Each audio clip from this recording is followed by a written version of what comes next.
Rated T for teen.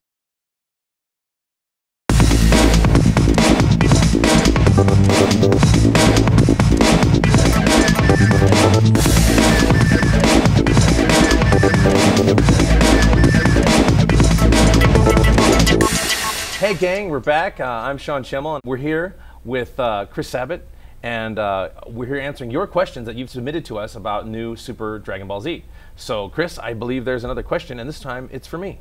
Yeah, and it's from Chris, but not this Chris. Chris is from Wisconsin. Wisconsin, from one of those West tough Coast, Wisconsin gangs. That symbol, the West Coast. But he did have a question for you, Sean. Right. Actually, yeah, he wanted to know a little bit about voice acting. He wanted to know if voices for doing voices for a game is different than doing voices for the show. Well, that's a very good question, and I've been asked that a lot. And there are some radical differences between voicing a game and voicing the television show. Now, when I'm voicing the television show, I take a lot of my cues from the animation. So I kind of really know what I need to do, with the exception of direction you may give me for timing or emotion, or the fact that you know how the rest of the story arc is going to go. But in terms of energy and mouth movement and timing, it's all right there in the animation. So it's very easy for me to take my cues from that. It's also very easy because we do less cues per hour because we have to reset and we have to do multiple takes. And so it's a little easier on my voice. You're doing 5 or 6 Kamehamehas in a row, you know, you're going to get tired. But when I do the video game, it's, to me, much more difficult because I have to imagine what's going on based on your direction with no visuals. I'm not following animation. Not only that, there's very specific timing that has to occur because it's in a game. And so I find it a little more difficult and slightly less enjoyable because I don't get the enjoyment of getting to watch Dragon Ball Z while I get to play. But the cool thing is I get to play the game after. And while I find this question very interesting, I have been waiting to get back to playing. Yeah, I was hardly even paying attention to you, actually. I was just thinking, want to play more game. Let's go back to the game. Let's play it. All right. We're picking different characters. Okay, right. Yeah. And we're going to go over some of the things that are unique to the characters. This is going to be cool. Let me pick Android 16. You pick someone like small, like Krillin. Krillin, okay. So I'm going to be Krillin. You guys are cool.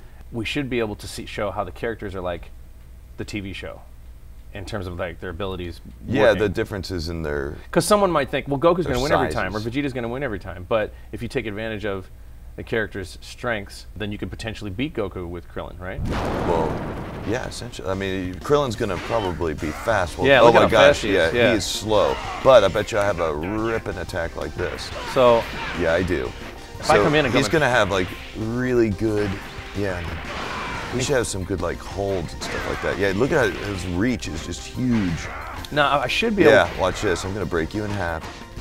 Android 16 is just, he walks slowly, but he can really move around. I totally lost. Yeah, you did. But I mean, get used to it. Well, it is me. Yeah. The moves are more deliberate, and the characters feel heavier, more weighted. Yeah, they do. Feel, whereas in Budokai Tenkaichi, it feels very light and quick, which is cool.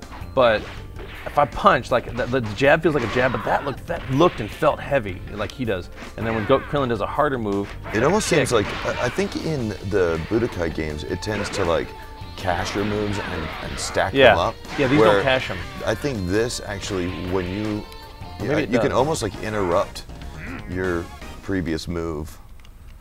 Winner. Good job. Celebrity gamer. Word to your mother.